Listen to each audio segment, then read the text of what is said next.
Hello, and thanks for tuning in to another episode of The Director's Cut, brought to you by the Directors Guild of America, featuring today's top directors sharing behind-the-scenes stories of their latest films and insights into the craft of directing. The Director's Cut is now available on Spotify, so please take a second to subscribe to our podcast on Spotify, iTunes, or wherever you get your podcasts.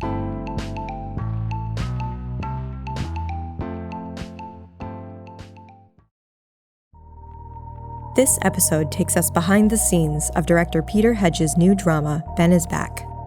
The film tells the story of Ben Burns, a young man who unexpectedly returns home on Christmas Eve after spending time in a treatment center following a heroin overdose. While his mother is happy to see her son returned, she is worried about his ability to remain clean and ready to do everything in her power to keep him and the rest of her family safe. In addition to Ben is Back, Mr. Hedges' credits include the feature films The Odd Life of Timothy Green, Dan in Real Life, and Pieces of April. He also shared an Academy Award nomination for Best Writing Adapted Screenplay with Chris and Paul Weitz for their script to the 2002 feature About a Boy. Following a recent screening of the film at the DGA Theater in Los Angeles, Mr. Hedges spoke with director Craig Johnson about filming Ben is Back. During their conversation, Mr. Hedges discusses why he wanted to make a film about addiction, courting surprise through his writing and directing, and how Julia Roberts helped convince his son, Lucas Hedges, to be in the movie. Thank you all for coming out on Hello. Saturday night. It's Saturday, right? It is Saturday? Yes. Friday. Close Friday. though. Oh, yeah. I'm sorry. That's embarrassing. I know I'm in LA. I know that.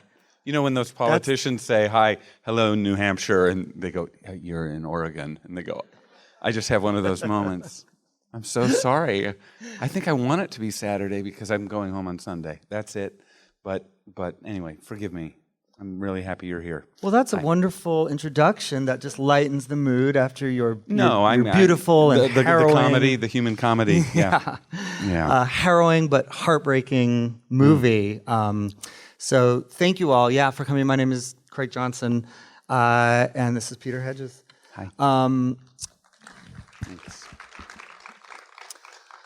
So congratulations on this film. I am curious. I'm sure you're in your circuit of talking about it. So I was trying to think of ways of asking questions that you've inevitably heard before, but new ways into them. We'll see how I do. But in terms of the origin of this movie, I did read in an interview that you do come from a family where members struggled with addiction. Yes. And I was curious to what degree that played into this story, or A huge part of why I wanted to write about the heroin opioid epidemic, even though that's not the only reason I wanted to tell this particular story, but that aspect of it had to do with a close friend who overdosed and died, my favorite actor ever overdosed and died, and a relative of mine nearly died from overdose. And I just found all this loss untenable, and I felt that I wanted to understand why it was happening. In my early days, my mother was an active alcoholic. She, alcohol walked her out of the door when I was 7, and then I got to know her when I was 15 as a sober mom.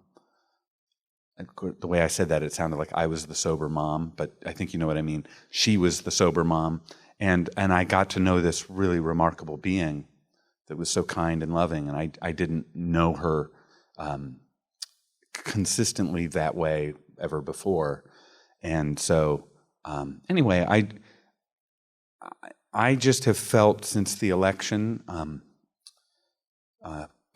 frustration about what to do and how to make more impactful and urgent work. I felt that I needed to stop the projects I was working on and try to make more meaningful work.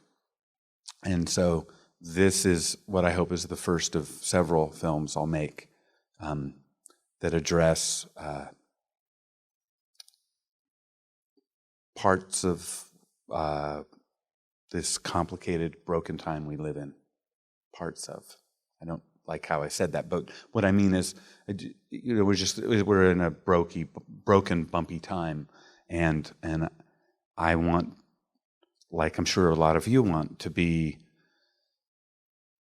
finding our way to tell the stories that we have to tell. And it doesn't mean they're all going to be this dark or hard to maybe experience, but they need to be, they need to come from a place of either stories I can't wait to tell or stories I have to tell. And I wanted to make meaning out of the epidemic. I wanted to make meaning out of the loss, and put something into the world that would be a part of a bigger conversation. I also really wanted to write a love story about a hard thing. I'm interested in the character of Holly as someone who will not give up on another human being. And I would, maybe that's what I would like in my mother, or maybe that's what I would like to be as a parent. I hope I'm that parent, even though I think she makes a zillion mistakes and she needs to go to Al-Anon and she needs some help. I mean, I'm aware of the mistakes she makes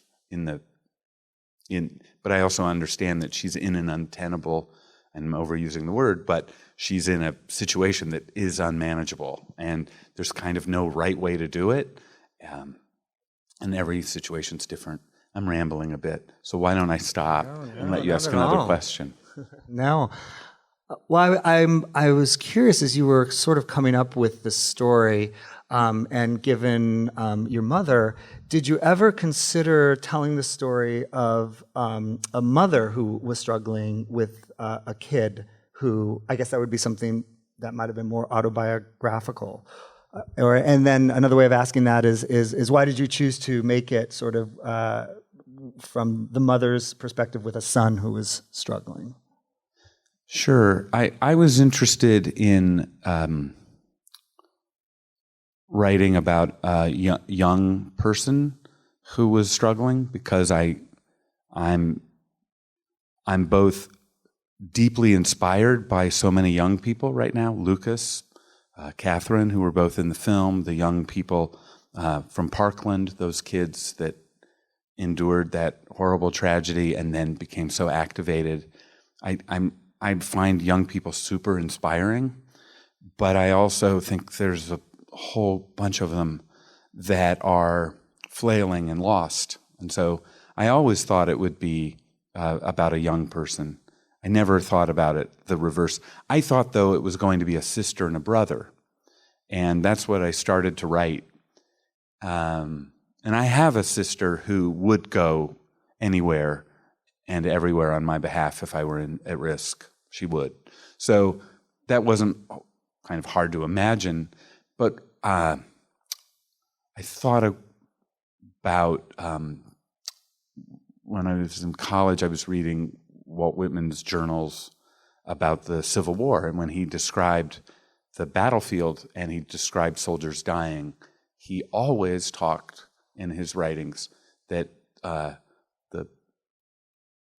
soldier who was wounded or about, in their final moments never cried out for their wives or their fathers. They always called out for mom or mother. I don't know if they said mom back then, mama. And I thought that because I wanted it to be a love story, loosely inspired by the first half of Orpheus going into the underworld to bring back Eurydice, that the great love, that fiercest love of all, if your mother loves you, nobody loves you quite like your mom, that just, when I made that switch, the script just started flying. And so I just trusted that. Probably, now that I think about it, it was maybe it's a fantasy of mine that if I were in that trouble, my mom would go to the lengths that Holly goes for Ben, but I wasn't conscious of that. I also feel like there are actors of that age who are female are underserved, except for this year. There are just a lot of great performances by women of a certain age. It's really been exciting to see so many great parts for women being written. But I also love writing for women. I feel liberated when I write for women, and I wanted to write a great part and hoped that I could attract, one of the Mount Rushmore of great women actresses, and I guess I succeeded because she's fantastic in this film, isn't she? I mean, I think it's just such an uncompromised performance, and I love how she is with Lucas and their energy together and the way they gave to each other and played off each other. It was, as you know, when you cast a movie well and the actors spark to each other, you look so much better as a director.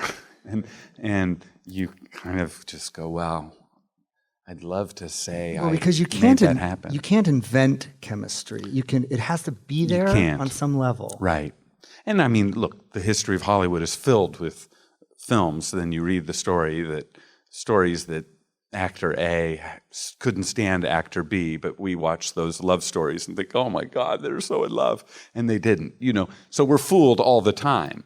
But my films really benefit by generous actors who are open to play off of each other and with each other. And because I don't, and more so on this film than any other, I tried to not come in with a very set idea of what I wanted a moment to be. I felt that would be, I think Julia would have been great she would have either done what I wanted or not, and it would have been better, whatever she decided, than I probably had plans for. But certainly directing Lucas, because I'm also blessed to be his father, I felt like it would be very smart if I could lean into a kind of directing style that I'd begun to develop over my previous films, which was that I come with an idea of knowing what the moment means in a scene, but not necessarily how it needs to play. And that, so my direction of actors was much more like, I wonder what would happen if, or that felt really alive. What if we just try to go in an opposite direction just to see? Those are, so what I tried to do is just create a safe environment that allowed them to play off each other. We shot often with 2 cameras, but almost always, in fact, but to have a shooting style that allowed for it to be as organic and as alive between them. They weren't improvising much. I mean, there were a few instances where they maybe twisted the language a bit, but mainly they spoke the words I wrote very faithfully. But there was an improvisational feel in the behavior and in the life. And so I try to court surprise when I write. So there are lots of things that happened in the script, not by the 3rd or 4th draft, I'd go, oh, I know that's going to happen. But in the early drafts where things would happen that surprised me, and it's that wonderful feeling of if I'm surprised, maybe, hopefully you will be too. But I also try in the shooting of the film to create an environment where they can surprise each other, and we can all be surprised by what occurs in the moment. And a lot of that's born out of the fact that I trained as an actor, and my acting teacher I had the great pleasure of studying with one of the greatest acting teachers in certainly the 20th century, and maybe in the history of the world, Sanford Meisner, and his technique is taught all over. Many of our great film actors, from Robert Duvall to Diane Keaton to Gregory Peck, they all studied with him. But he really had a belief about acting that he wasn't so much interested in the method or sense memory or working from your own ideas, but he actually trains you to put your attention on the other person, and the other person puts their attention on you. And if you really do the work as he suggests, you will never do a scene the same way. It will never be repeated identically, because we're human, and what you do in a scene, you will slightly change what you do, and that will slightly change what I do, because I, in my acting, will make you more important than me, and you will make me more important than you. Does that make sense? Anyway, it's been a very helpful part of my directing career, because I came to wanting to direct not because I was a frustrated writer who felt that he'd been so wronged and I didn't feel that. But I felt like sometimes when you write a script, you're like preparing the party, you're decorating, you're getting everybody, you're doing the invite list and you get everything ready. And then when the party starts, they say, "Hey, good job. We'll see you later." And so I'm kind of walking out the door when everybody's coming for the party. And it, not really that's what's happening, but it kind of felt that way. And I kind of thought, well, if I'm going to plan the party and I'm going to invite all the guests and pick out the menu, I want to be at the party. But mainly I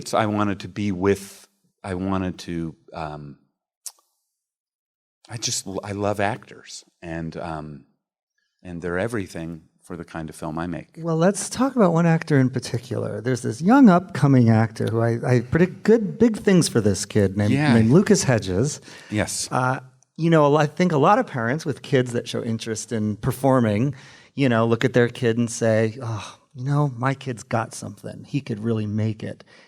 In your case, this is sort of transpiring. Was there a moment when Lucas was growing up, or maybe around closer to Manchester? When was it for you? Did you say, this is different? There's something happening with this kid. If I'll try to tell it quickly. Lucas, he was always a kid who, even the home videos, those home videos and have you seen Boy Erased? At the beginning of the film, there are these home videos. That's my camera work. I'd just like to point out, I'm not in the union, but those are my home videos. But as a little boy with the home videos, he always loved to say, let me see. He liked me to flip those cameras so he could see himself. But that didn't make me think, oh, he's going to be an actor. No, I didn't think it at all. But he got cast in a production of Nicholas Nickleby. He went to the same school that Lena Dunham went to, and Jennifer Connelly, and Zach Posen, the designer. It's a school where they don't have any grades, and the kids write poetry and do African dance, and it's a very, we all wish we'd gone to it's a great school. And so he was in Nicholas Nickleby, and he played the role of Smike, who's a crippled boy. And I remember my office was right near the school, and the day of the first performance, I came walking out of my office to go home and get a quick bite before going to the play, and I ran into all of Lucas's castmates. And I said, "Where's Lucas?" And they said, "Oh, he's preparing." So, okay. So I go to the play, and in the first scene, he comes out on stage, and everybody's they're animated and very good actors. They're really good kid actors. But Lucas comes out on stage, and he's kind of standing in the half light, so you can kind of see him, and he's not acting. Everybody else is acting, and they're very good. It's the kind of acting I did when I was that age. It's the kind of acting you probably did. Not Lucas. He's the boy. He doesn't think he's the boy, but he feels real. And they start to beat him in the scene. He's being beaten because they're bullying him. And he bends down, and he comes up, and his eyes are filled with tears. And the entire theater, this is my memory of it. Now, Lucas is like, no, this is not what happened. But this is what happened. I felt the entire theater go, and the theater got still. I haven't felt a theater that still since I saw John Malkovich play the guy in the red sweater in 1981 in Balmain Gilead at Steppenwolf Theater in Chicago. He walked on stage in the last minute of the play, and the entire theater went. It felt like that. It was just insanely powerful. At intermission, a rather prominent actor whose kid goes to the school came up to me and said, "You realize, don't you?" And I said, "What?" He said, "You realize." And what he was saying was, that kid he's other level, something's happening. At intermission, I go to the bathroom and I see a bunch of high school kids. I happen to know these kids. I just know a lot of kids at the school. I said, "What are you doing here? Why are you at the middle school play?" They said, "Well, it was assigned." I said, "Wait, they assigned you to come to the middle school play?" I said, "Nope. We were assigned to come see Lucas." So that play, that moment, he was next level. What then happened was I was casting a film for Disney, doing a big national search for kids.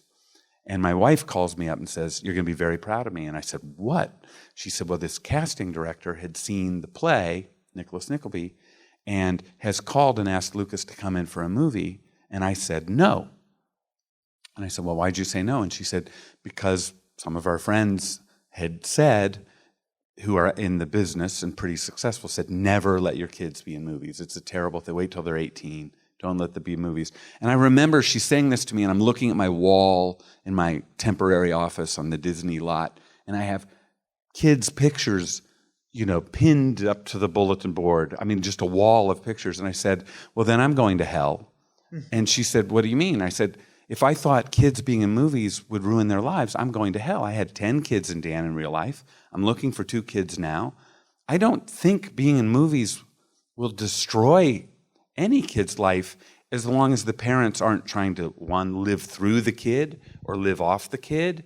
And it can be a great experience. I think the kids who've been in my films we're so determined that they're still kids and that they have a great experience and their parents are kept close and it's healthy. And I mean, so I said, "Why don't you just ask him what he wants to do? Have you thought about that?" And she said, "Oh, that's actually a good idea." So a day later, she calls me up and she says, "Well, I asked Lucas." And I said, "What did he say?" And she said, he said, "Well, Mom, I have one question." And she said, "What?" And she said, "Is Dad directing the movie?" And she said, "No." And he said, "Then I'm interested." So what changed between then and now? Oh, we'll get to that. But that's how he ended up in Moonrise Kingdom, which is what a great first experience, right? Wes Anderson, all those kids. It was like being at summer camp. He had a wonderful, wonderful experience. Here's what changed. I think part of why he didn't want to be in a film of mine is, and it still happens, and I'm sorry about this, and I get it, that there's a perception of nepotism. I mean, the truth is, I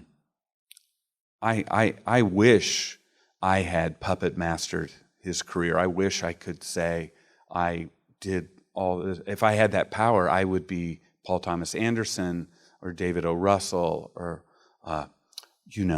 one of those brilliant directors from South America who are just crushing it with every film. I would be Steven Spielberg.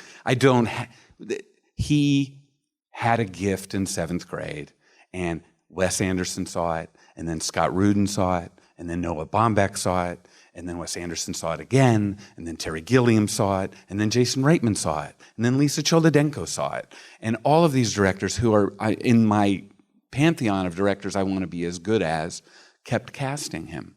And then he started working with Christoph Waltz and Frances McDormand and Saoirse Ronan and Nicole. I mean, he's just had these great series of experiences. And what happened was I wrote this script. It really wrote me. And I went to meet with Julia, and I came armed with a list of actors. Lucas was not on that list because he wasn't going to be in a film of mine. And he wants me to be his father. He has many directors, but he gets one dad. And I was like, that's a fair deal. I would rather be your dad than be one of your directors. So I was okay. I did write a script that I hoped that he and his brother, who isn't an actor but works in finance, but I wanted both of them and my wife to go, wow, I'm proud of dad or my husband, depending on the person feeling the pride. And I wanted that. I wanted to get back to making a film like Pieces of April, or writing that kind of feeling I had about What's Eating Gilbert Grape when I wrote that novel and then got to write the film. So I wanted all of that. And what happened was I met with Julia, and she hadn't committed to do the film yet, but she said, Lucas needs to play Ben. And I said, well, he's not available, first of all, because he was supposed to be doing a play at that time that ended up getting pushed. But he doesn't want to do a film of mine. And I'm not going to pressure him. And she said, well, no, he's got to do it. And I said, well, you haven't even said you're doing the movie, so why don't we solve that problem? and she started sending pictures of her. She has her older son, has red hair, kind of the same color as Lucas's. And she said, see, in the text, it would say, see how young men with red hair do with me. We get along. And my wife said, you cannot show those pictures to Lucas. You just can't do that. That's going to be too much pressure. And I agreed. And I said, but I'm really getting stuck because this is what Julia wants. And I want Julia to do the film. And what happened was when she said, I want Lucas to do the film, then I started to dream of it.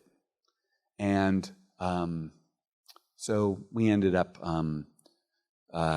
finally showed him the pictures. He started to hear from his friends who were going to come in and audition because the script had been leaked, because I knew I wanted to make the movie as soon as possible. He asked to read the script.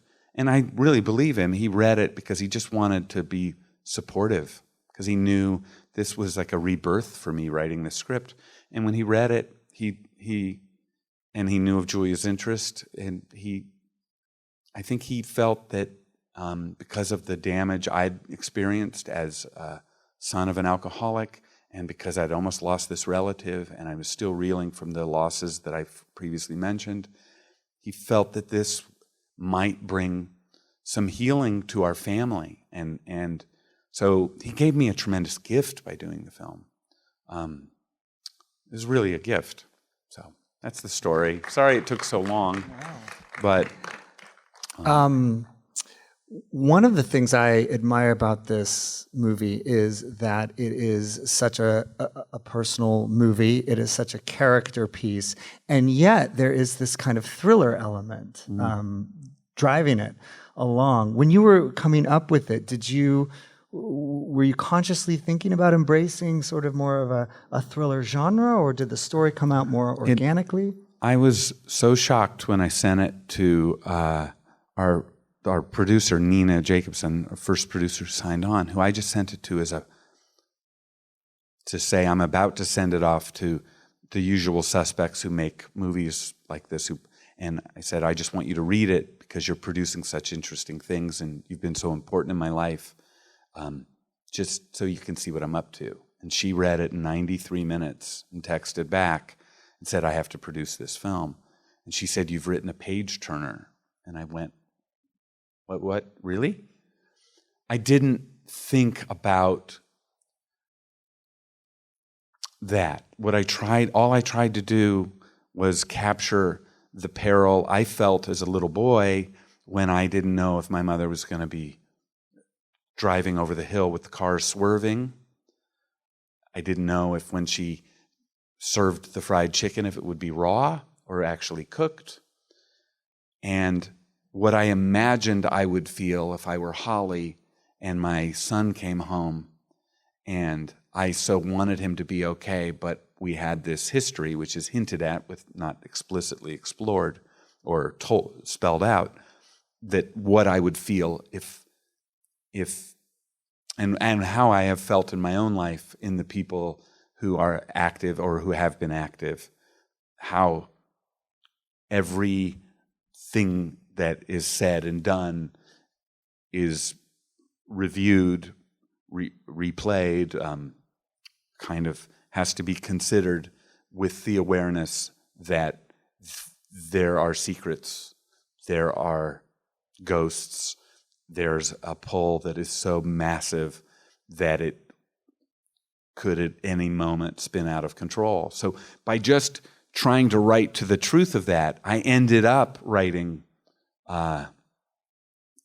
something that had a kind of tension that is not in anything else I've ever made. I've had moments, there's some tense moments in Pieces of April, there's some tense moments in Gilbert Grape, but they just have different rhythms. So I was terrified to shoot the second half of the film because it did, I mean, I was aware that the story starts to accelerate and it didn't feel it was in my comfort zone. I'm increasingly interested in not being in my comfort zone. I think, you know, it's good to be nervous. There's a healthy nervousness, and I definitely felt it here. And I think some of it's successful. Some of it I feel like I could have done better, to be honest. But you know, that's, I mean, do you find that experience whenever you've made anything, you look at it and you love parts of it and parts of it you don't love, and then that part you don't love, somebody comes up and says, that part, I'm so glad that part was there because it's the part that really impacted me. And I went, so I mean, it was the great William Goldman who said nobody knows anything, and the much missed already William Goldman, and so increasingly I just believe in best effort. You just make your best effort and try to have right intention, and hope that the film's of use to some people, and be confident that if it's not, there are so many other films that can speak to you. I published 3 novels, and I once got a letter from somebody who said, I read your novel, I hated every page of it. And I wrote them back and I said, why did you keep reading? Or write me. Yeah, or write me. Well, but why did you keep reading? There are so many books to love.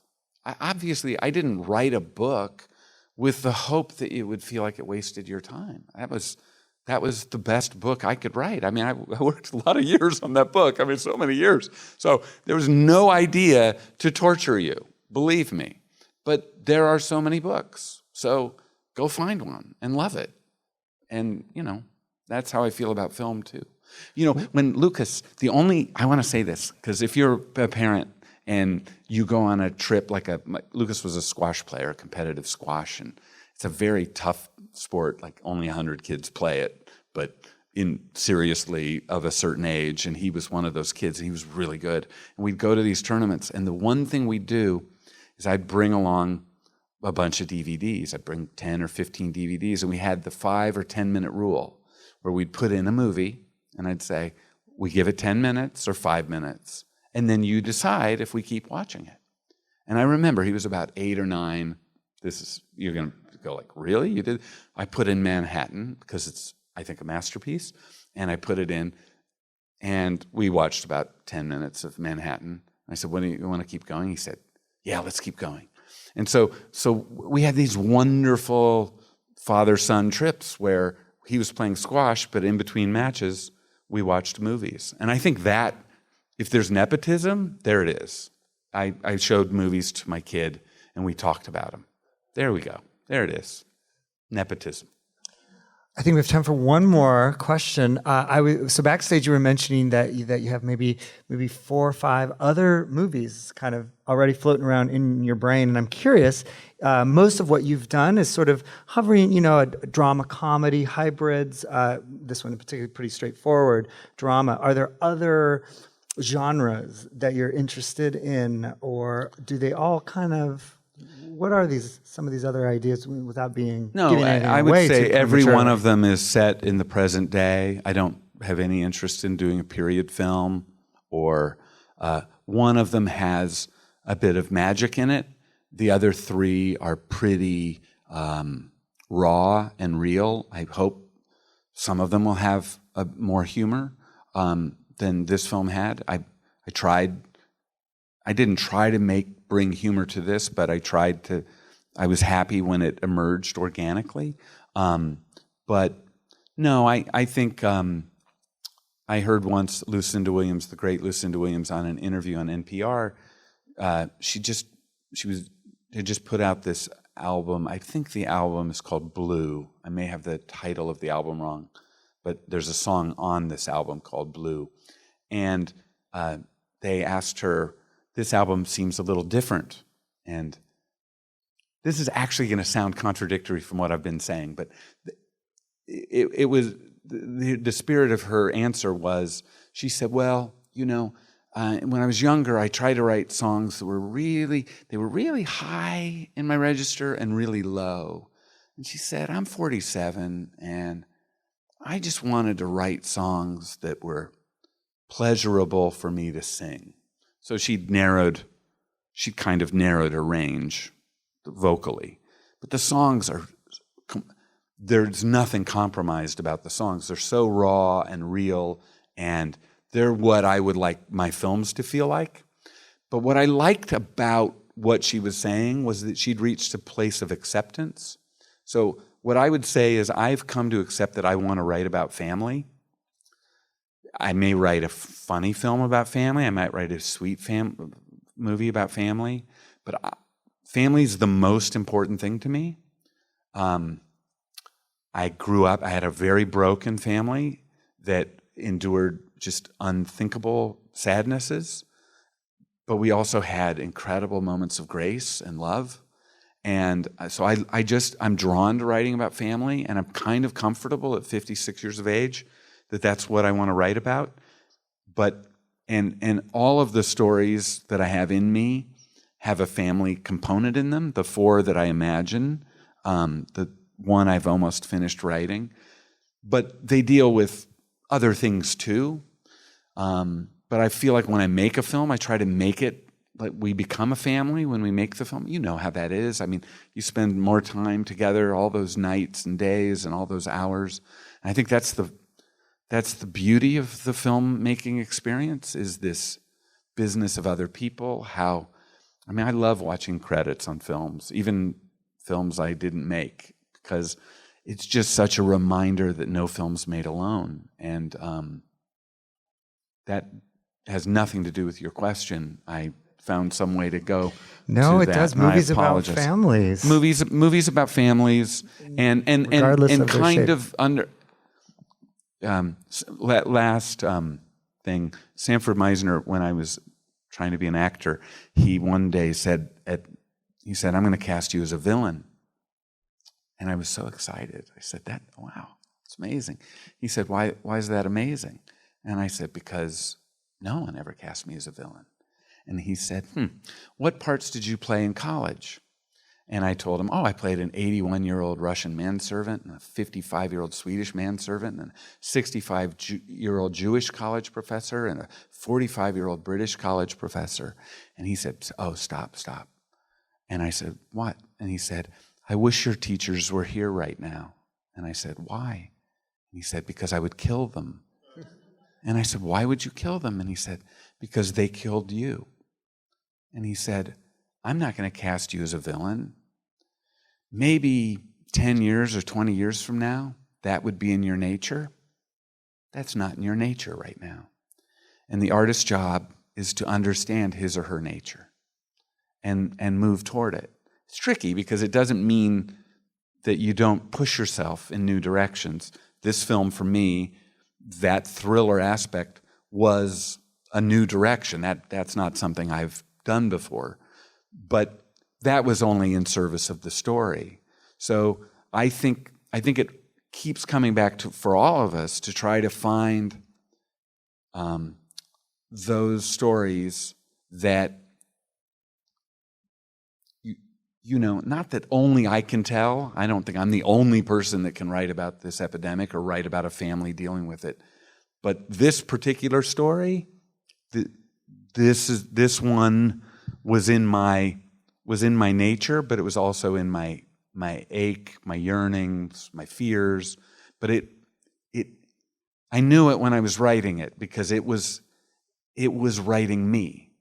And it doesn't mean that they're always easy. Some projects we do it's all about muscularity. It's all about just pushing through. Sometimes we need other people to egg us on, which I really recommend. Who are those people in your life who you turn to, who read what you've written or review what you've shot? that handful, that small cadre of wise, good friends who tell you when you're full of shit, but also tell you to keep going when no one else will.